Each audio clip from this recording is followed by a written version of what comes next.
And next is literature review. So the review of literature involved in our study includes the Ebbinghaus theory on memory retention and its significance in English tenses learning, as well as the VARC learning styles and also its relation to English tenses learning. So the Ebbinghaus theory on memory retention and English tenses learning. So Ebbinghaus 1913 asserted that human memory forgets past events in order to adapt to new ones. So like I mentioned earlier, when you're learning something and you're not using it frequently or not applying it, you tend to forget, because this is due to when the new information taking place or replacing the old information, right? So how does this theory related to English tenses learning? So Ma et al. 2023 and Zaidi et al. 2020 have confirmed the Ebbinghaus model's importance in language learning, where specifically among the ESL learners, second language learners, because we tend to use structured learning, like we have specific laws or principles or rules, as well as expectation when we learn language. So by having this structured learning, we tend to avoid forgetfulness because it is done in a systematic way, okay, structured. All right, so this method improves information storage and retrieval by using semantic memory.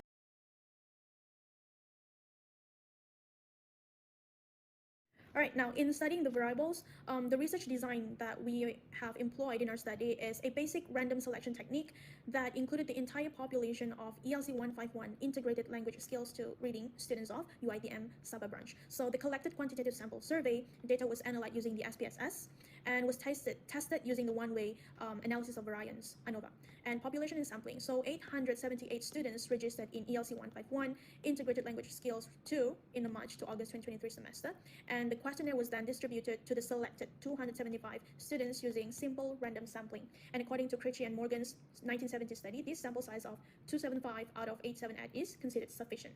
And moving on to the instrumentation and administration. So two different instruments were used to gather the data. So the first part is the questionnaire on respondents' demographic background or profile, and an instrument adapted from the UITM Living Skills UED 102 course. So it contained 40 learning style questions and assessed students' preferred learning styles, which included the auditory, kinesthetic, reading and writing, and visual. And in the third part of the questionnaire, the researchers created a set of 60 structured objective questions to assess students' knowledge of the 12 English tenses. And yeah, this survey received a total of only 275 responses. And okay, and the two instruments were tested for content and construct validity by education experts from the research ethics committees of UITM Sabah and UITM Shah Alam. And yeah, the instruments were then finally distributed to the population by the respective lecturers via their 27 ELC 151 Telegram groups. Okay, so it was then distributed to all the lecturers of ELC 151. So this survey received a total of only 275 responses. The data were analyzed using the SPSS, and the analysis revealed that the data were. All right, now in studying the variables, the research design that we have employed in our study is a basic random selection technique. Hi, I'm Lindy. I'll be presenting this section. Let us begin. Let's start with the age and gender distribution of our respondents. An overwhelming 85.8% of the respondents were 19 years old, with 68.4% of the respondents identified as female. Moving on to the discussion of respondents across different faculties, we found some interesting insights. Out of the 7 faculties, the Faculty of Accountancy had the highest representation at 22.6%, closely followed by the Faculty of Business Management at 21.6%. On the other hand, the Faculty of Applied Science had the lowest percentage with only 8.9% of the respondents.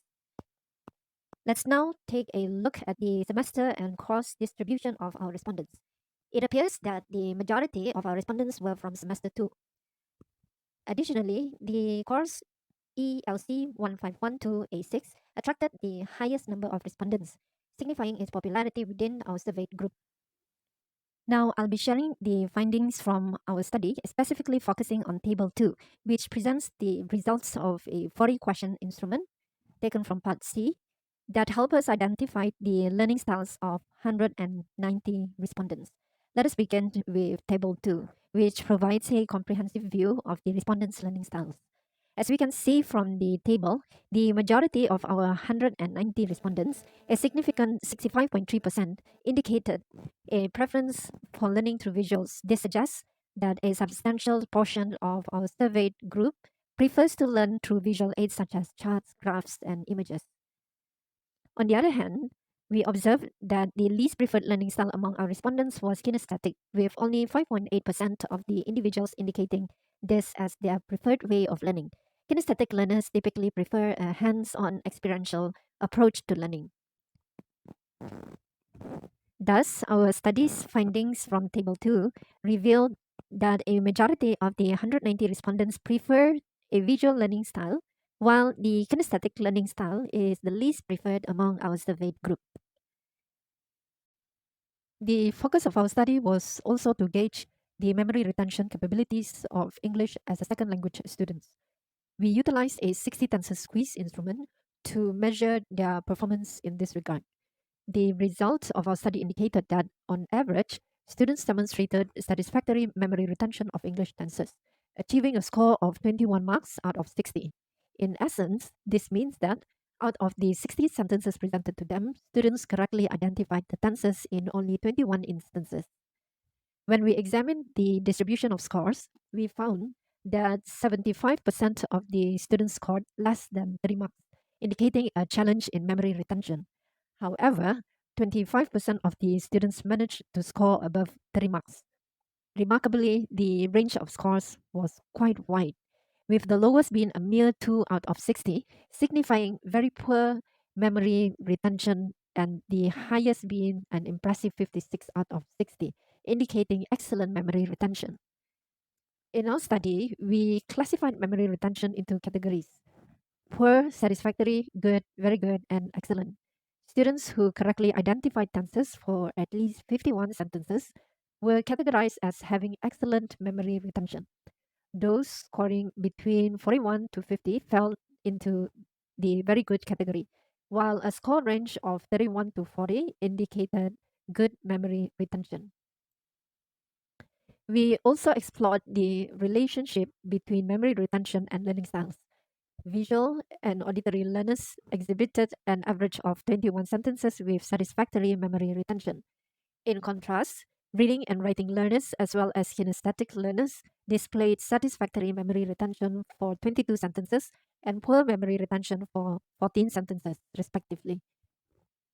To determine whether there was a significant difference in memory retention among the four learning styles, we conducted an analysis of variance. This statistical test helps us understand if the differences observed are statistically significant.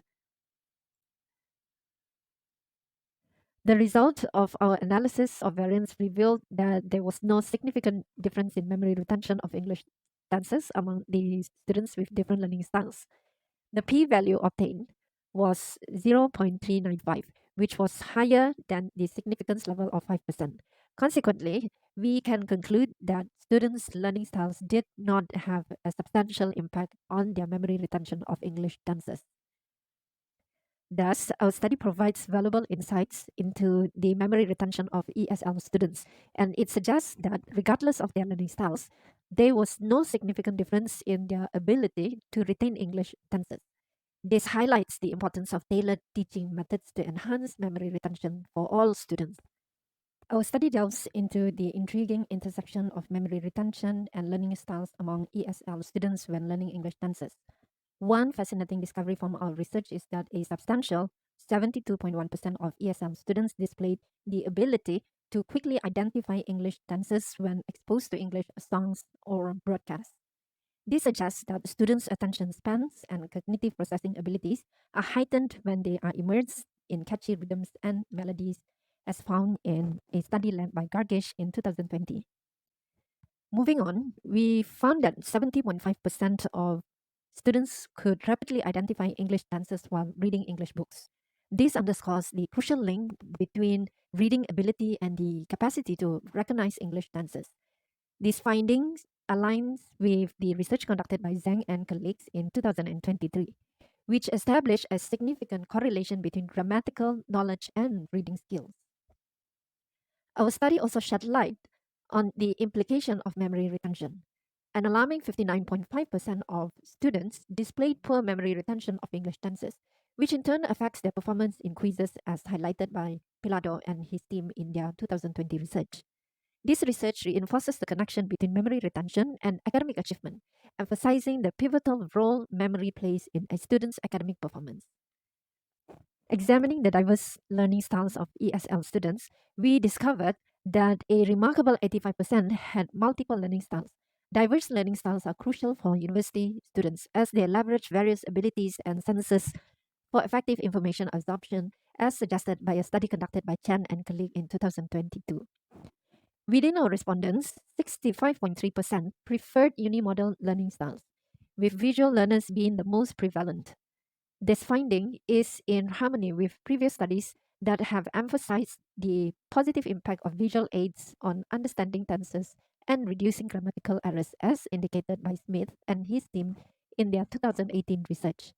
Visual learning styles are also associated with improved visual acuity and comprehension of linguistic elements. Surprisingly, our analysis revealed no significant relationship between students' learning styles and their perceptions of memory retention when learning English tenses.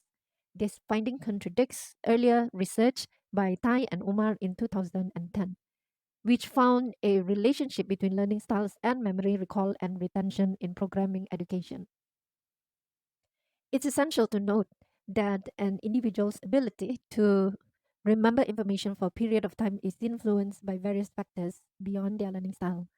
These factors may include attention, satisfaction, self efficacy, mnemonics, the testing effect, and reward, as suggested by Gargish and his team in their 2023 research.